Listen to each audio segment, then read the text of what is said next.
Welcome to the SPEAKPact podcast, where high-performing speakers and the producers who hire them merge to give you the insider secrets to the lucrative speaking industry. Antoniette Rose, your podcast host and celebrated speaker agent, unveils insider success strategies. Discover a nexus of thought leaders and bookers, maximizing your potential in each and every episode. Your ticket to ultimate speaking success begins right here. Catch the transformative insights waiting for you on the SPEAKPact podcast, hosted by the industry powerhouse herself, Antoinette Rose. Welcome back to SPEAKPact. We are so glad that you have joined us again today. We have a treat for you. We have Jen Buck, who is a premier speaker. She has been in the industry for 25 plus years and has really paved the way for herself in the speaking world through a message that's really important to her. So what I'd love to dive into, Jen, today is a little bit about your backstory. What got you, what clicked with you and said, if I use my voice, I'm going to be able to not only reach my financial goals, my career goals, but also really impact people with the message that I want to bring them. Oh, well, first, thank you for having me, Antoniette. I am so happy to be here. And my story started really early, and I kind of feel like I was one of the lucky ones that was very loud growing up, was very exuberant and all those things. And yet I'll never forget, a high school, college counselor, if you will, say that she didn't recommend that I go to college. And that, of course, was devastating. And I did go to college. And while I was in school, though, I was so sort of unmoored. I didn't have a true north. I didn't know what I was going to do. And I was spending way too much time doing things I shouldn't be doing, going out, using a fake ID and all these crazy things. And I remember my mom came to me and said she had purchased tickets to a women's conference. And it was the first of its kind. And I didn't know anything about anything like this. I'd never heard of it before. I had, again, no true north, didn't know where I was going. And so she brought me to this women's conference and I didn't want to be there. I thought I was too young. It was in LA. I was from a suburb. I felt so awkward and out of place. And I remember that Joan Rivers was the keynote speaker. Oh, wow. And I didn't know what to think. I didn't know who Joan Rivers was. I actually said to my mom, who's the old broad? And my mom looked at me with complete shock and disgust and said, "That's Joan Rivers." And I remember realizing she was important, but I was 18. I didn't care about these things. And before I knew it, I was crying and I was, shaking and clapping and just going on this ride with her. And when she was done, I remember it was the first real standing ovation I'd ever given. Mm. And I was so moved by this woman. And by the end of that conference, at the end of the day, I told my mom, that's what I'm going to do. And of course, she said, those people aren't real. That's not a real job and all of that. But within 6 months, I was given an opportunity to work for a startup as a trainer, training people on how to use the latest equipment for sales and transactions, credit card box machines, if you remember those, right? And so I started early. While I was going to school, I was working for this startup, ended up being there 10 years. So just got all the certifications you can imagine. I was able to use my voice. There were times when I didn't. And the people that hired me would say, "What are you doing? You need to speak up. You need to use your voice." So I think it started pretty young for me, lots of exuberance and then quickly knowing that's it. That's what I'm here on this planet to do. Had you not gone to that conference and seen Joan Rivers, what difference would that have made for you? And I guess what I'm really getting at is we really don't realize the impact we can make on one person in an audience that really changes the trajectory of their whole lives because they get it. They see something that they hadn't seen before. surely somewhere along the line, you may have picked it up, right? But to get that at 18 Yeah. and finally find your North Star and go for it. Talk to me a little bit about that and what that does to you when you're out there speaking to a crowd of faces, right? And you're thinking of that one face, that Jen Buck that's out there who isn't Yeah. even sure she wants to be there. And all of a sudden something clicks for her. Yeah. I remember when I was in college, I had a presentation to give in a speech class, and it was my freshman year, and it was during that 6-month window. And I remember crying to my dad because I had this speech the next morning, but I'd just been broken up with by my first love, if you will, and saying to him, I don't know how I'm going to get through it. And it was my dad who said to me, Jen, just toss everything you've created. They've given you no expectation on what it has to be. It just has to be a 15-minute speech. Speak from the heart. That's where you're always at your best. And so it was that speech that I remember made the male professor hold me back at the end of the class and tell me that it had brought him to tears, because it was the first time, because I'd hated speeches my whole life too, right? Up until that point. And it was the first time that I realized I moved someone.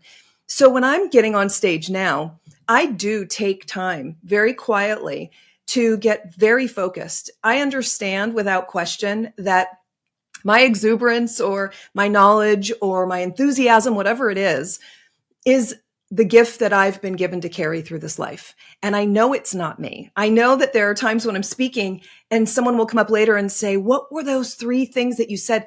And I don't know. I don't know what it was, because I have to let go in that moment and be the vehicle, And so I do take that time to really get centered on who the message is for, because what I practice or what I put together and choreograph isn't always what comes out only, it's often bigger than that. And so I know that what I've been given, this talent for me to carry through life, is very much about making sure it hits the right person. And it's being open enough to allow that, whatever it is in the moment that comes through, I have to be willing to let go of control for a bit and go there, and allow those words to come out. And it never fails that people come up after and say, I just have to share with you what I'm going through. And when you said this, and again, sometimes it was planned, sometimes it was just not, and you have to be open to that. We are the vehicles. We are the messengers, I often say. You alluded to something that I want to emphasize, because it's so true. We're always, as speakers, a lot of times, especially newer speakers, we're so nervous about what we're going to say and how we're going to say it, and if we're going to say it in order, if we're going to miss one of our bullet points, right? And really, I love that you just kind of threw all of that out the window, because people don't remember what you say. They remember how you made them feel, what kind of emotions you brought up in them, what kind of light bulbs went off. And that's what they'll remember. Yeah. They may not be able to recite one line that you said. I don't know, maybe something catchy they're able to say, but they really can't say what it was, but they know how you made them feel. And that's what creates that fan base. And that's what creates, frankly, the transformation in your audience. Yeah. And I'm still a big proponent of being very prepared and having a plan and having words that I just nail over and over and over again. And I am absolutely someone that believes in the choreography of a keynote. But there are times that we have to let go, that we have to allow whatever message is meant to be heard and seen in the moment to come out and create a little bit of space for that, right? So, yeah. Absolutely. There's definitely a balance in there. You don't want to go and talk about yourself and, just go on these bunny trails all over with your story. There has to be, who are you there for? And what transformation you're going to bring them, right? That's top of mind. Structure. I'm a belief in PowerPoints to help people follow what you're saying, but not for something for them to read or not even really to take pictures of. Sometimes that's great if there's a a graph that is illustrative of something that you're bringing across, but really it should support Jen Buck and what you're saying versus the PowerPoints supporting you, right? It really should help them follow what you're saying versus you following what the PowerPoint is saying. So thank you for bringing in that fine line. Yeah, go in organized, because then it's going to be more about them and not about you. But also make sure it stays about them. Yeah, for sure. And I'm also one of those people bringing up PowerPoint that I don't want bullets on my PowerPoints. I don't want it. No one wants it. And so when I'm up there, I am the story. I am the presentation. I am the person that's going to take them on the journey. And so I tend to, for new speakers, because new speakers tend to put lots of bullet points because they know that if they get off track, they can look or wherever the, monitor might be, and they can get back on track. I don't do that. What I do is one big word or one image. That's how my PowerPoints look, because people in the audience are not wanting to read either. They're not wanting to. And that's a big difference between new speakers and people who've been in the industry for a bit, and trainers and speakers, right? I mean, these are two different worlds. And if you've been a trainer for a long time, you're very comfortable with PowerPoint. But in my opinion, I don't think it really should be anything but an accentuation of maybe a word that you say and bam, it hits, right? And the better you get at this, I think the more you're able to trust what you have in your deck.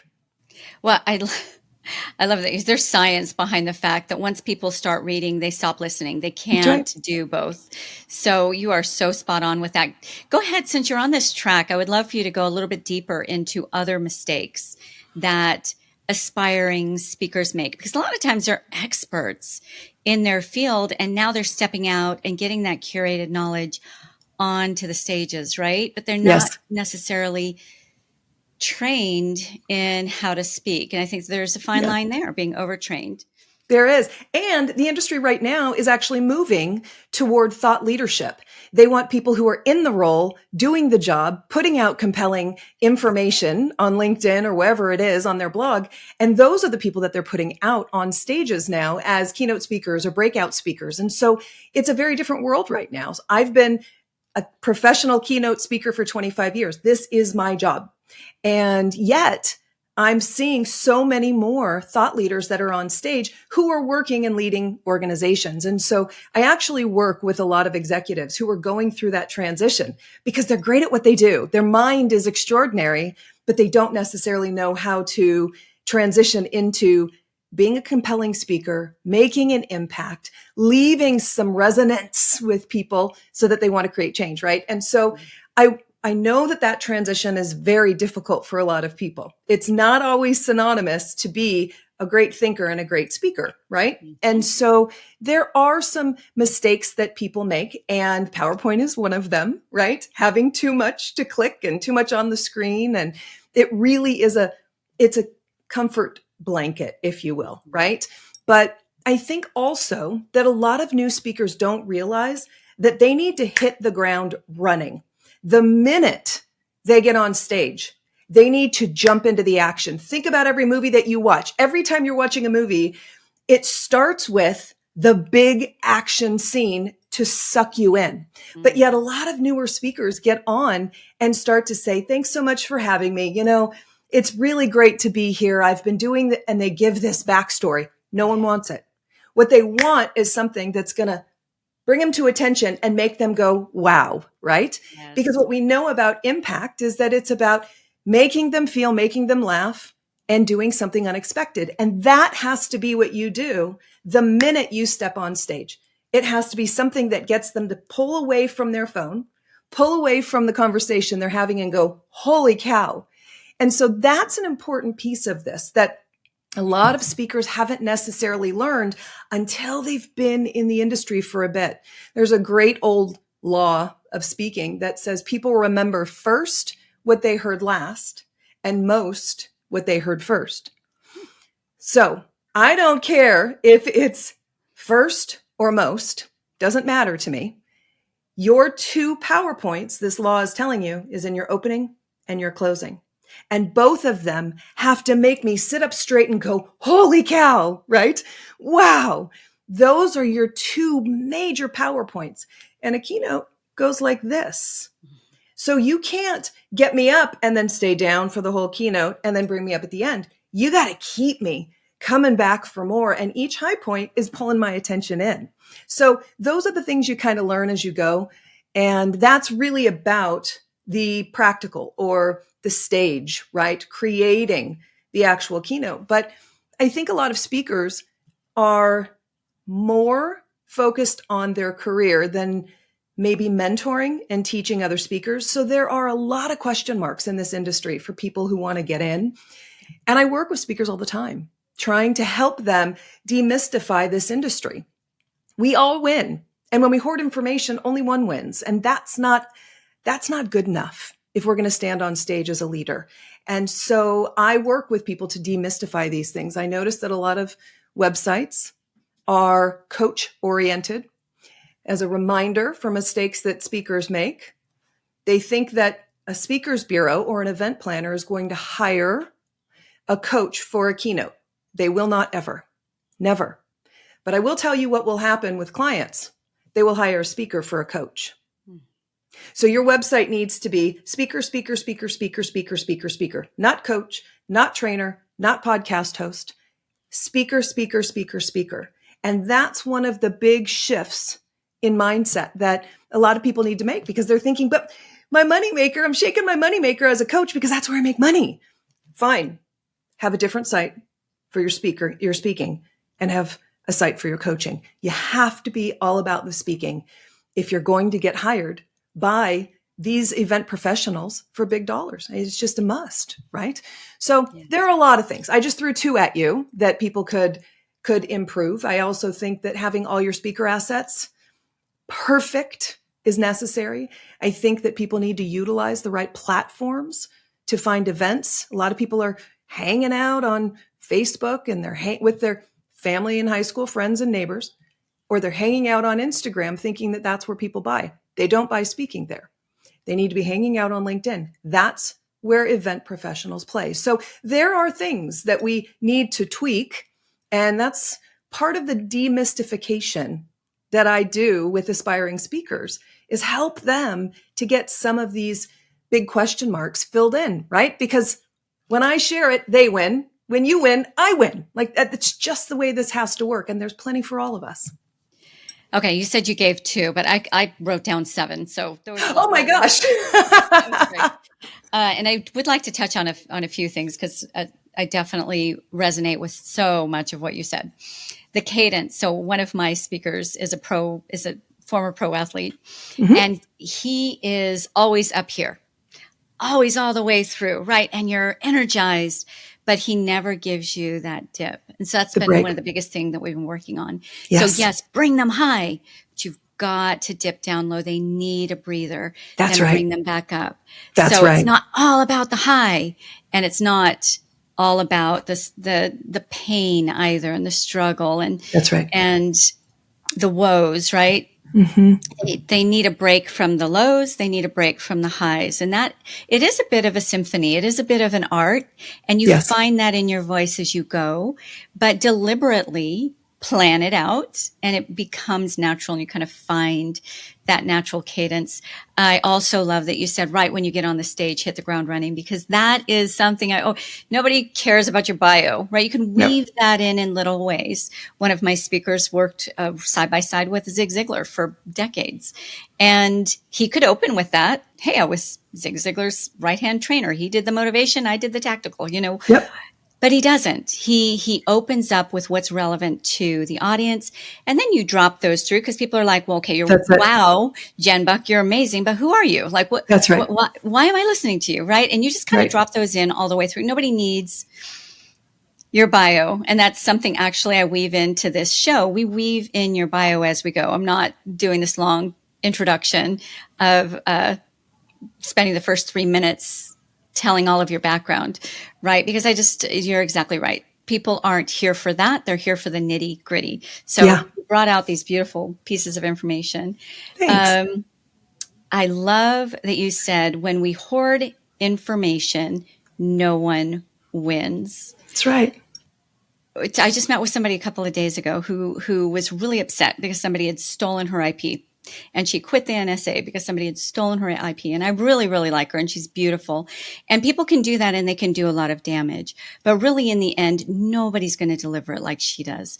And the audience isn't going to accept it. It's not authentic to them. It's authentic to her. So when we give away our information from a place of fear, we often are hurting ourselves more than we're hurting the audience. You really can't outgive. Yeah.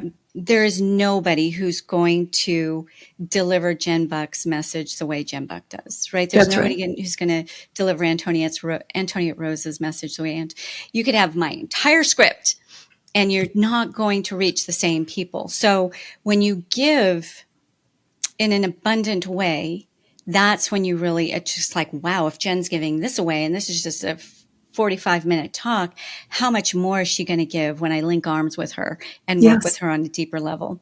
Yeah. So love that you brought that up. Yay. So tell me a little bit about when do you recommend that aspiring speakers do, this is another one, just like, I don't know how to say it, because there's free when it comes to money, and then there's free when it comes to you really getting nothing, right? So to do free events, what are your thoughts on free events? Yeah. So I think there has been for years this conversation around fee parity and making sure that you get paid for every event. And I am constantly reminding speakers that they're not going, and I mean aspiring speakers, that they're not going to be able to play in the big leagues sorry, now that was mine. I'm going to go ahead and start this again. That was my delivery. Post-production team. Yeah. Good. So I'm constantly reminding speakers that free can be actually very valuable. And we have had conversations for years around fee parity and consistency and all of that. But what aspiring speakers don't realize is that your speaker reel, your testimonial reel, your client, information, those types of things are gold and will get you on bigger stages. And so you may not be getting a lot of offers for big dollar keynotes right now, but you may be getting offers for something across town that you can go and do this keynote, spend an hour and a half of your time. And now you have footage of both video and photographs. Now you've got people that are willing to talk on video about how phenomenal you were. You've got a client, you've got written testimony, you've got all this stuff that is going to get you that much closer to those paid events. And I think that people sometimes let their ego get in the way.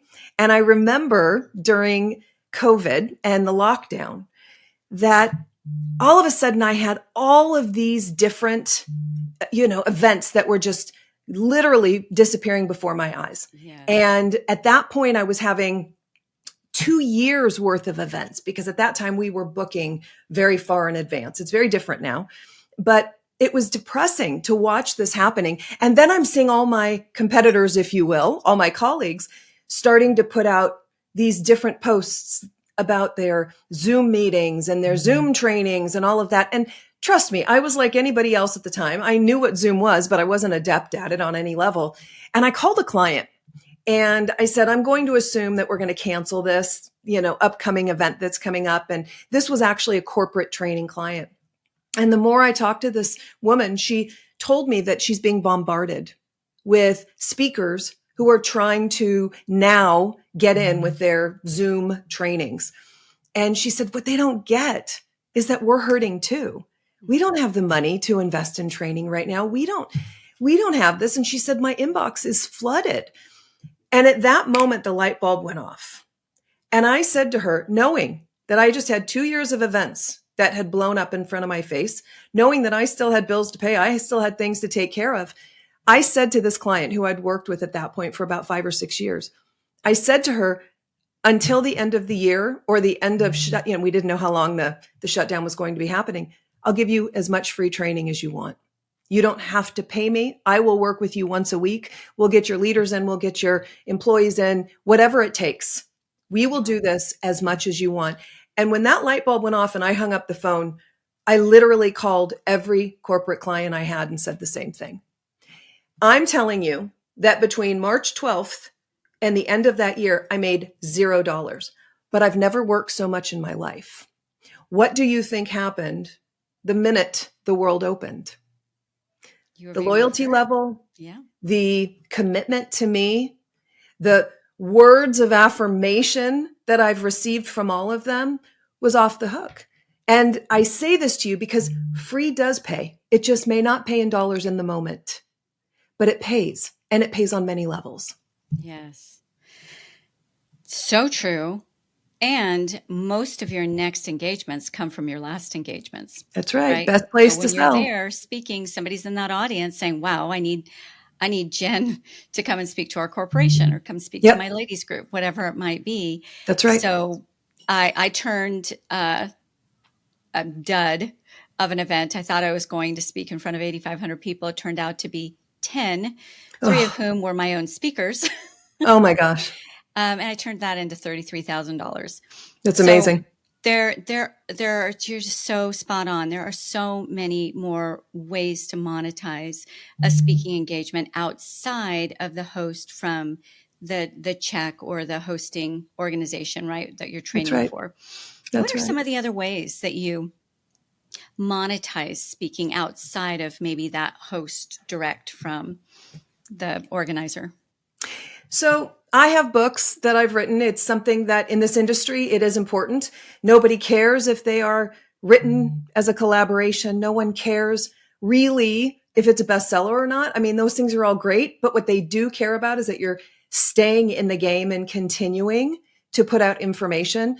The great thing about that, of course, is that we've got the ability to self-publish. No one cares if it's not a New York Times bestseller. Again, they care that you're keeping your voice out there, you're staying relevant, and you're talking about things that fit within your niche. And so I will at times sell books at events if that's what they're looking for me to do, right? For me, it's a lot of work to sell at an event. And so for me to be doing the transaction can be a bit cumbersome. But if the event says, oh, we've got people, they'll take care of it. You just stand there, talk to them and sign the books. I'm all for it, right? But that's one way. I've also actually during COVID, I had an event that was done and there were 10,000 people supposedly on this event around the world. And I was given the list of people who'd opted in for a prize that they were doing. So I may not have been paid for that, but I certainly was able to get people's names who had opted in. And those then became part of my information, right? Mm. It became part of what I can now market with. So not traditional, but certainly a way. I was also given a list one time by an event that I did in Chicago that they gave me thousands of people and their information. And so there's a different way to be paid than just in dollars. Trust me, I want the dollars. I do want that. But sometimes it is by having an add-on. I also often or it might be information. I also will add in because the speaking industry has changed and it's more competitive with the rise of things like Clubhouse, where people are talking on a social media platform. A lot of people are sort of wetting their whistle for becoming a speaker, right? It's not on any level the same to talk on a social media platform as speaking on stage, but it gets them realizing how powerful their voice is, their thoughts, their vision, right? And so what I've noticed is that there are a lot of people who are trying to get their voice out there, and they're using these different platforms to build their expertise, to build their thought leadership. And what's happening now, I think, is that a lot of people are taking that information and monetizing it into podcasts, monetizing it into coursework. I've worked with a lot of people who've decided to take their ideas and their thoughts, put them behind images. They have recordings, and now they're monetizing it in this course, right? That might be $99. I've also seen that with the industry changing as it has, that we're starting to see that people want not just sort of the giveaway, a course at the end of the keynote, but they're wanting some type of Zoom meeting or something afterwards. So while I don't do coursework, I have lots of courses that are out there, but I don't often do that. What I do is actually the live versions. And that for me has been great. I call them fireside chats. I offer them 30 days out. Anybody who wants to join the Zoom, we can come in, talk about what's working since they applied what I taught, what's not working. So I think there are layers and levels of how we can monetize. I sometimes give out free books, just to whoever, bring 10 books and they can raffle them up. I mean, there's always a way to get my information into their hands or to get me in front of them. And so whether it's monetizing an audio over images and making a course, or being with me live, buying books, I mean, I'm open to anything and everything. I love innovation. And you're right. People want the information, and we all go to different places to get that information, right? So why not be there? Be where your people hang out like grapes, Yeah. right? Gather like grapes. So tell me a little bit about, outside of your organization, how did you start getting those very first speaking engagements then, as opposed to how you're doing it now? Oh, what a good question. So in the beginning, when I was working for that startup and I was doing the leadership development training and responsible for training, thousands and thousands of people twice a day, I heard in the newspaper, that's how long ago that was, I know, those ancient things. So there was a listing in the Sunday paper that there was a seminar company looking for trainers. And I went to this hotel for an audition, and they told me right out of the gate, because I was 28 years old, we don't hire speakers under 40. And at the time I had all these certifications, right? I had 8 professional certifications. It was over 140 different courses I could train, but I walked away, then got outside and thought, no, I'm not leaving.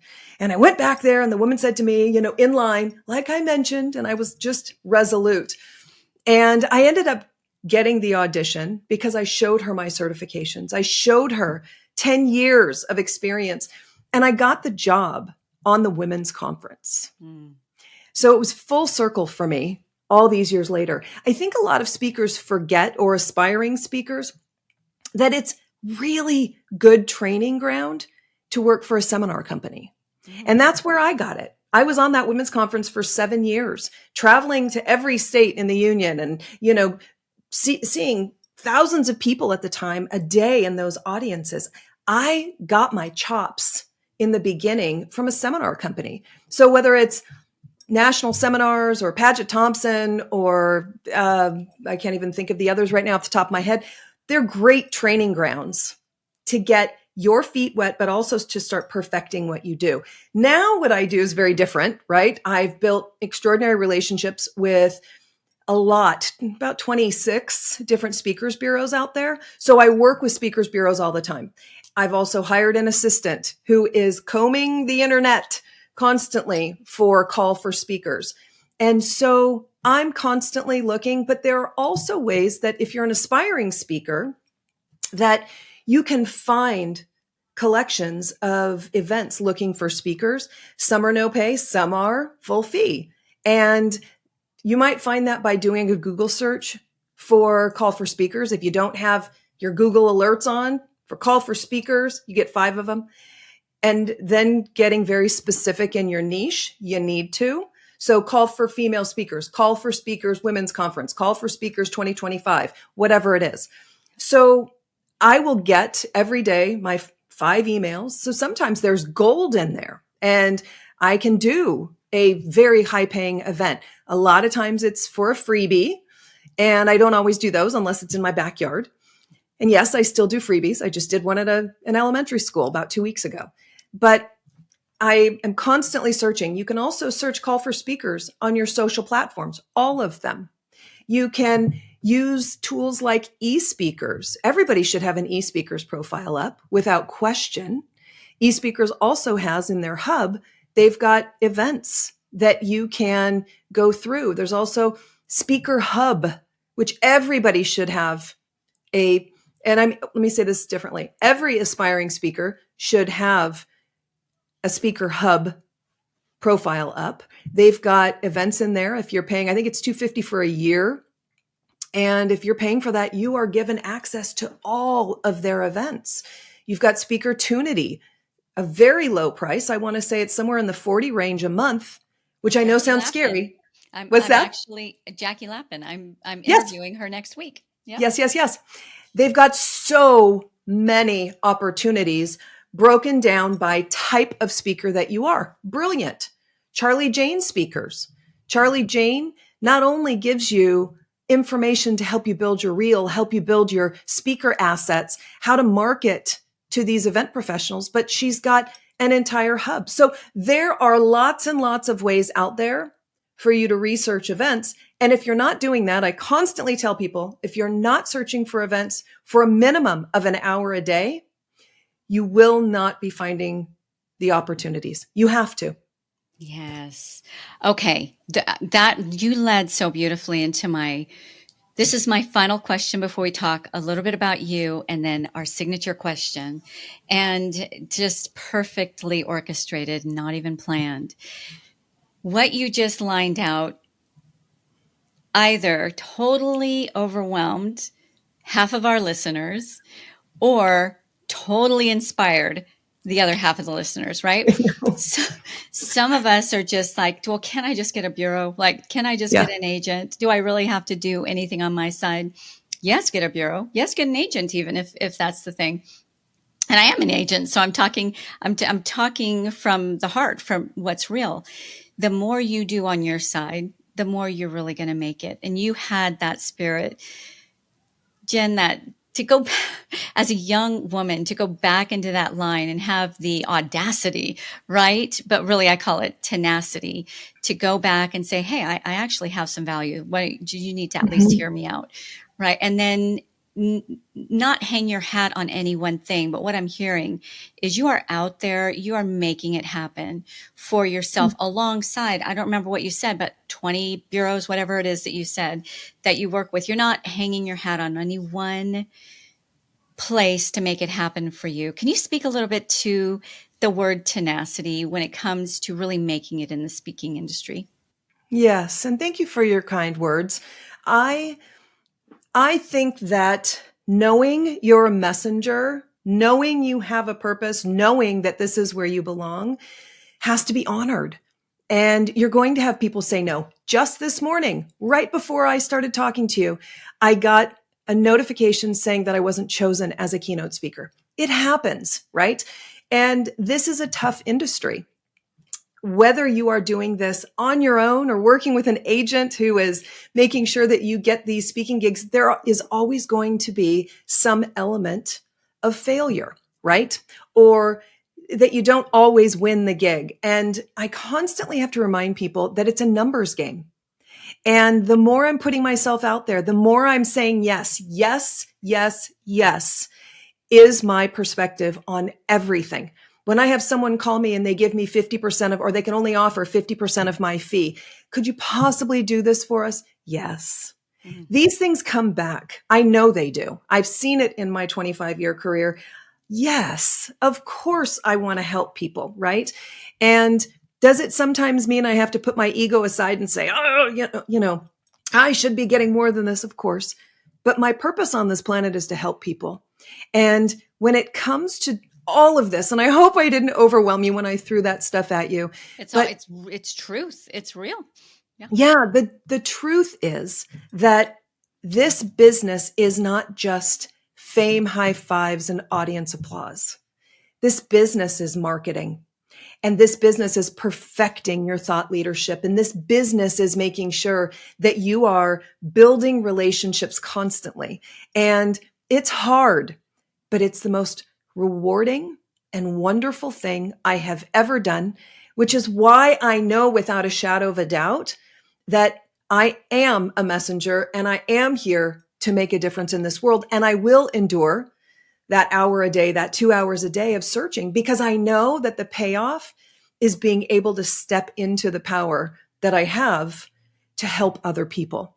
And so, yeah, it's mystifying. It's crazy. There are a lot of elements, but I think it's just about every day deciding that you're going to have the tenacity to continue to move through the nose, continue to push through the eyes Googling because you're staring at a screen all day, but knowing that you're planting seeds.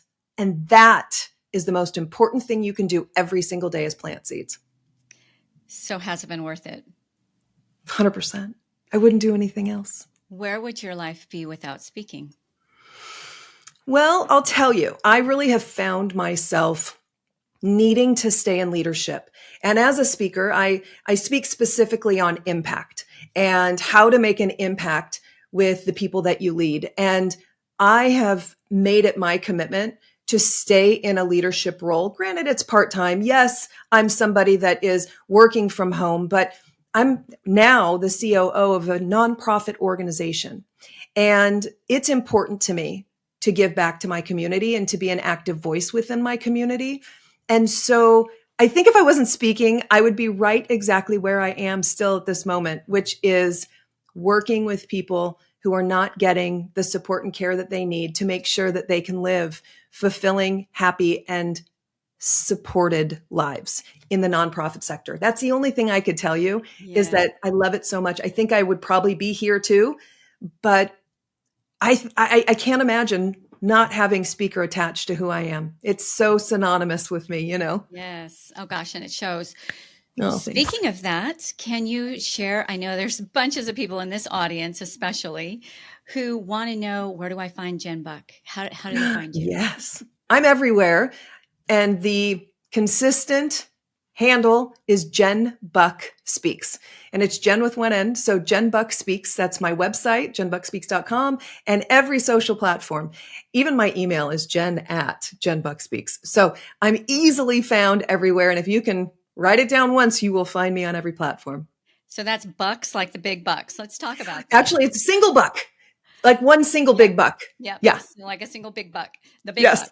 buck. What do you speak to with regard? I said had one more question, but actually you spurred something in me. So 2 last questions. Cool. The earning potential for a speaker who's really willing to put the elbow grease out there. They're not going to give up after a couple of years, right? They're really going to put themselves in that lane.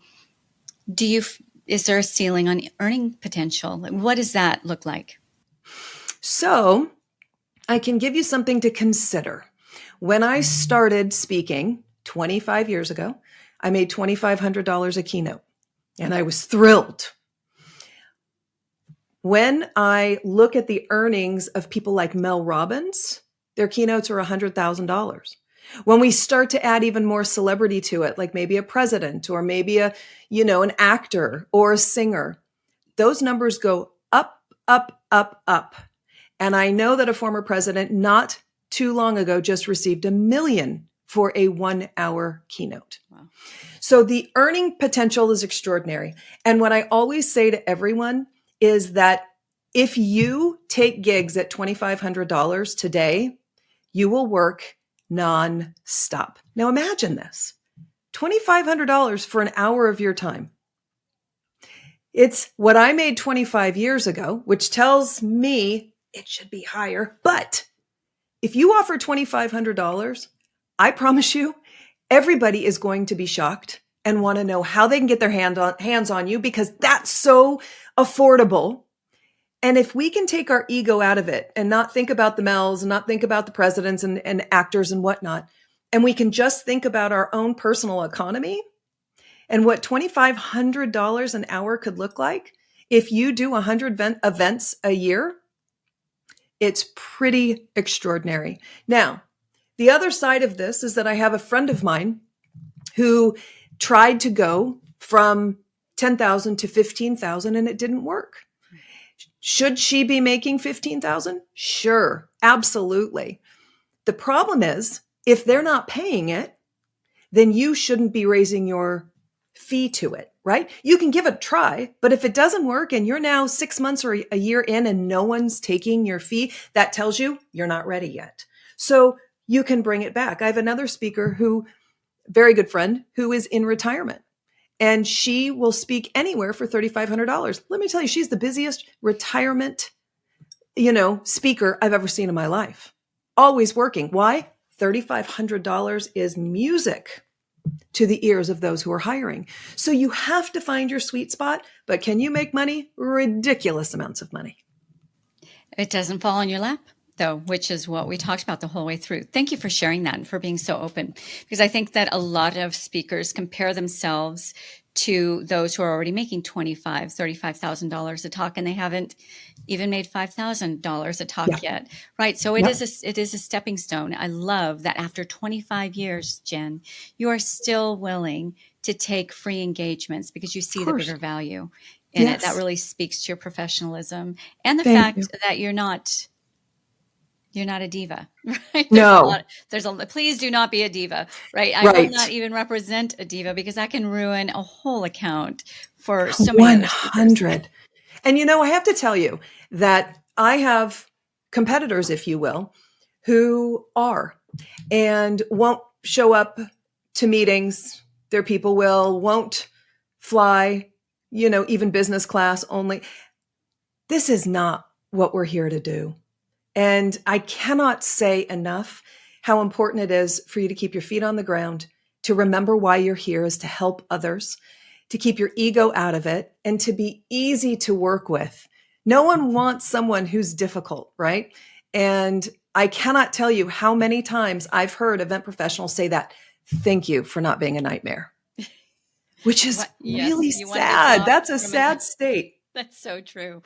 It doesn't matter how amazing you are once you get on stage. If you don't treat the people right on your way onto the stage and on your way off of the stage, it's not going to be pretty for your career. Yeah.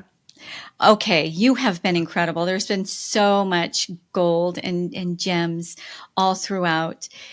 If you could leave my audience with one last bit of wisdom, and that is really a directive, something tactical that they can do. As you know, this show is SpeakPact. I love that you're all about the impact as well.